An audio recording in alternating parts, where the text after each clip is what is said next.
The text came through on a Tuesday afternoon while I was reviewing quarterly reports in my downtown office. Family meeting tonight. We're planning Mom's 60th birthday cruise. Don't bother coming, you can't afford it anyway. The message was from my brother Kevin. Always direct. Always dismissive. I stared at the text for a moment, then typed back, "Have fun." I added a smiley face and returned to my spreadsheets. My assistant, Jennifer, knocked on the door. "Ms. Zhao, the cruise line partnership reports are ready for your review." "Perfect timing," I said. "Let's go through them." Maritime Holdings was my largest investment, a boutique travel company specializing in luxury cruises and vacation packages. I'd acquired 60% ownership 2 years ago for $18 million. Last year we'd done $43 million in revenue. My family had no idea I owned it. Actually, my family had no idea about most of my life. To them, I was still Emily, the youngest daughter who dropped out of medical school and never amounted to anything. The one who worked some vague job they never asked about and lived in a small apartment they'd never visited. The truth was more complicated. I dropped out of medical school 7 years ago, not because I was failing, but because I'd discovered something I loved more than medicine: business. Specifically, investment and acquisition. While my classmates were memorizing anatomy, I was reading financial reports. While they were doing rotations, I was analyzing market trends. By my 3rd year, I'd saved $30,000 and used it to buy a struggling food truck business. I turned it profitable in 6 months and sold it for $90,000. Used that to buy into a small tech startup. Sold my shares 2 years later for $300,000. Used that to acquire a chain of laundromats. Then a property management company. Then Maritime Holdings. Now, at 32, my net worth was approximately $57 million. But my family still thought I was a failure. Kevin's second text came an hour later. Family decided on a 10-day Mediterranean cruise for Mom. Adults only. Leaving from Miami next month. We're all contributing $3,000 per person. Since you probably can't afford it, we're not including you. Don't want to embarrass you. I read the message twice. Then I opened my Maritime Holdings database and searched for recent bookings under our family name. There it was, Zhao Family Celebration, 10-day Mediterranean cruise, 8 passengers, booked through Maritime Holdings Premium Partners. The booking had been made 3 days ago. Total cost, $48,000. They'd paid a 20% deposit, $9,600, with the balance due in 2 weeks. The credit card on file belonged to my father. I sat back in my chair and smiled. "Jennifer," I called out. "Can you come in here for a minute?" She appeared in the doorway. "Yes, Ms. Zhao. I need you to do something for me," I said. "It's going to seem strange, but trust me." The next 3 weeks passed quickly. I watched the family group chat, the one I was conspicuously not included in anymore, blow up with cruise planning. My sister posted photos of swimsuits she was buying. Kevin shared screenshots of shore excursions. Dad talked about the specialty restaurants he'd booked. Mom sent one message, "I wish Emily was coming." Kevin's response, "Mom, she can't afford it. We're doing her a favor by not making her feel bad." My sister Lisa added, "Plus, it's nice to have a family trip without any drama." I muted the conversation and went back to work. 2 days before the cruise, the balance payment came through. $38,400 on Dad's credit card. I saw the transaction notification and knew they were fully committed now. I waited until the morning of departure to make my move. At 6 a.m. on departure day, I called the Maritime Holdings Operations Center. "This is Emily Zhao," I said. "I need to cancel booking reference MH47829. "The Zhao Family Mediterranean Cruise?" the operator confirmed. "Ms. Zhao, that cruise departs in 6 hours. The cancellation penalty." "I'm aware," I said. "Cancel it anyway." "Full cancellation. Refund the deposit to the original payment method, minus the 20% cancellation fee per our terms and conditions." "Yes, ma'am," the operator said. "Canceling now." I hung up and looked at my watch. My family would be at the Miami port by noon. The cruise departed at 2 p.m. This was going to be interesting. The first call came at 12:47 p.m. "Kevin." I let it go to voicemail. The second call came at 12:51 p.m. Voicemail again. At 12:55 p.m., Dad called. I answered on the third ring. Hello. Emily. Dad's voice was strained. We have a serious problem. What's wrong? I asked, keeping my voice concerned. Our cruise tickets have been cancelled. All of them. We're at the port right now and they're saying the booking was cancelled this morning. That's terrible, I said. Who cancelled them? That's what we're trying to find out. The attendant says it was cancelled by the account holder. But I booked these. I paid for them. What did the attendant say exactly? I asked. I heard Dad talking to someone, his hand partially covering the phone. Then he came back on the line. She says the tickets were purchased through something called Maritime Holdings, and that the owner of Maritime Holdings cancelled the reservation this morning. Who owns Maritime Holdings? I asked innocently. More muffled conversation. Then Kevin's voice came on the line. The attendant is saying it's owned by someone named Emily Zhao, he said slowly. But that can't be you. Why can't it be me? I asked. Silence. Emily, Kevin said carefully. Do you own Maritime Holdings? I own 60% of it, I said. I acquired controlling interest 2 years ago. Why? The silence stretched for so long I thought the call had dropped. You own the company, Kevin finally said. His voice was flat. You own the company we booked our cruise through. Looks that way, I said. And you cancelled our tickets. I did, I confirmed. Why? Kevin exploded. Mom's birthday is today. We have 8 people here at the port. We took time off work. You told me I wasn't invited because I couldn't afford it, I said calmly. You explicitly excluded me from a family celebration. So I exercised my right as the majority owner of Maritime Holdings to cancel a booking made through my company. That's insane. Lisa's voice came through. They had me on speaker now. You can't just cancel people's vacations because your feelings are hurt. Actually, I can, I said. Section 12 of the Maritime Holdings Terms and Conditions clearly states that the company reserves the right to cancel any booking at any time, for any reason, with appropriate refunds issued per the cancellation policy. This is Mom's birthday. Kevin shouted. I know, I said. I wasn't invited to celebrate it, remember? Dad came back on the line. Emily, please. We can fix this. We'll get you a ticket. You can come with us. There are no available cabins on that ship, I said. It's fully booked. I checked. Then reinstate our tickets. Dad said. Please. Your mother is standing here crying. This was supposed to be special for her. I felt a twinge of guilt at that. Mom was the only one who'd wanted me included. I'll make you a deal, I said. I'll reinstate your tickets under one condition. Anything, Dad said immediately. When you get back from this cruise, we have a family dinner. All of us. And everyone listens while I explain exactly what I do for a living and what I've accomplished in the last 7 years. No interruptions, no dismissive comments, no changing the subject. Done, Dad said. Absolutely. We'll do it. Kevin, Lisa, do you agree? I asked. Fine, Kevin muttered. Whatever, Lisa said. Just fix this. Hey, I said. Hold on. I called the operations center on my other line. This is Emily Zhao again. Reinstate booking MH47829. Full reinstatement. All original cabin assignments and reservations. Yes, ma'am. Reinstating now. I switched back to Dad. Check with the attendant. Your tickets should be active again. I heard movement voices, then Dad came back on. They're checking.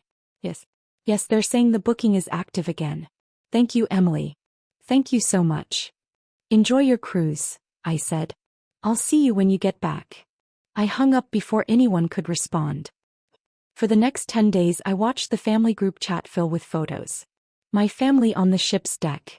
My family at the Colosseum in Rome. My family eating gelato in Florence. My family watching the sunset in Santorini. Mom looked happy in every photo. That made me feel better about reinstating their tickets. But not once did anyone add me to the chat. Not once did anyone say, "Wish you were here." They were happy to use my company's services, happy to have me fix their crisis, but still couldn't be bothered to actually include me. The bitterness surprised me. I'd thought I was past caring what they thought. They returned on a Wednesday. I waited until Friday to text the group. Family dinner Sunday at 6 p.m. My place. We had a deal. Kevin responded first. Can we make it another weekend? We're still recovering from the trip. No, I typed back. Sunday at 6 p.m. The address is 1200 Skyline Drive, Penthouse 3. Lisa, since when do you live in Skyline Tower? That building is like, super expensive. Since I bought my unit 3 years ago, I typed. See you Sunday. Sunday at 5:45 p.m. my doorbell rang. I opened it to find my entire family standing in the hallway, staring at my door like it might bite them. Come in, I said. They filed in slowly, eyes widening as they took in my apartment. 3,000 square feet floor-to-ceiling windows, views of the entire city skyline. Custom furniture, original artwork, a kitchen that belonged in a magazine. You live here? Lisa breathed. I do, I said. Please sit. Dinner will be ready in 20 minutes. I'd hired a private chef for the evening, partly because I couldn't cook to save my life, partly because I wanted the meal to be impressive enough that no one could dismiss it. We sat around my dining table and the chef began serving the first course, seared scallops with citrus beurre blanc. This is incredible, Mom said, tasting her scallop. Emily, this apartment, this food. How? That's what we're here to discuss, I said. You all agreed to listen. So I'm going to talk and you're going to let me finish before asking questions. Deal. Everyone nodded, though Kevin looked skeptical. 7 years ago I dropped out of medical school. I began. You all thought I was throwing my life away. You were disappointed, embarrassed, worried I'd end up working retail forever. Dad shifted uncomfortably but stayed quiet. What you didn't know was that I'd already started my first business, I continued. I bought a struggling food truck for $30,000. I worked 18-hour days getting it profitable. 6 months later I sold it for $90,000. A food truck. Kevin said. That's your big success story? Kevin, Mom said sharply. Let her finish. I used that $90,000 to invest in a tech startup, I continued. 2 years later I sold my shares for $300,000. I used that to acquire a chain of laundromats. Then a property management company. Then 2 years ago, I acquired 60% ownership of Maritime Holdings for $18 million. The silence was absolute. Last year Maritime Holdings did $43 million in revenue, I said. My personal net worth is approximately $57 million. I own this penthouse outright. I own 4 other investment properties. I have a diversified portfolio of stocks, bonds, and private equity investments. Lisa's mouth was hanging open. Kevin looked like he'd been slapped. Dad was staring at me like I was a stranger. You have $57 million? Dad said faintly. Approximately, I confirmed. It fluctuates with the market. But we thought you. Mom couldn't finish the sentence.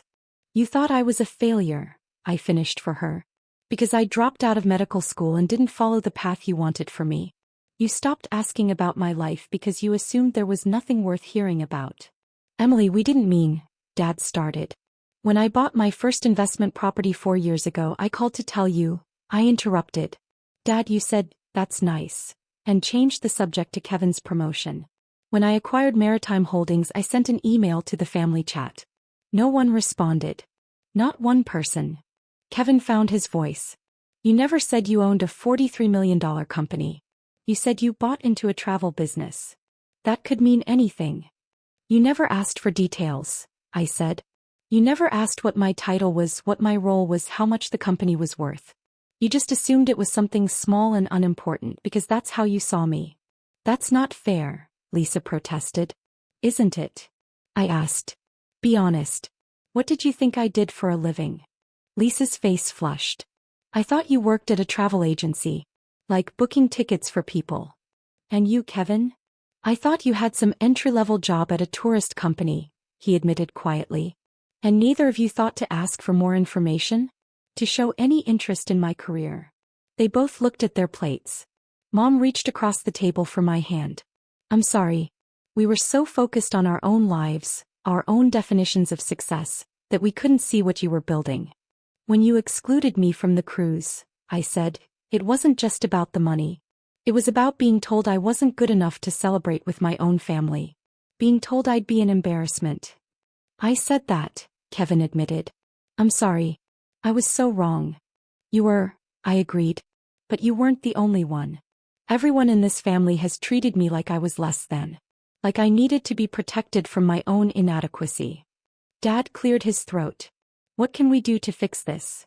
Stop assuming you know everything about my life, I said. Start asking questions. Actually listen to the answers. And stop treating me like I'm your charity case. The second course arrived. Duck breast with cherry reduction. We ate in silence for a few minutes. So you really own Maritime Holdings?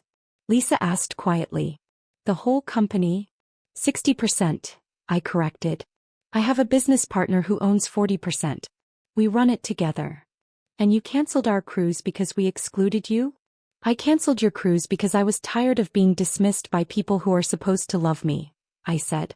I reinstated it because despite everything I do love you. And I didn't want to ruin Mom's birthday. Mom was crying now. You're an amazing woman, Emily. I'm so sorry I didn't see it. I'm seeing it now, Dad said. And I'm in awe, honestly. $57 million. You built that yourself. I did, I said. No family money, no connections, no help.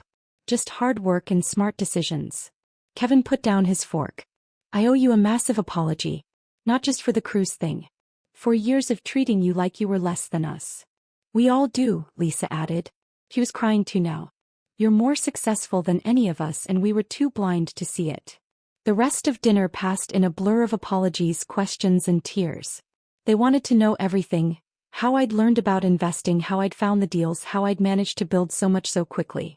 I answered their questions honestly. For the first time in years, my family was actually listening to me.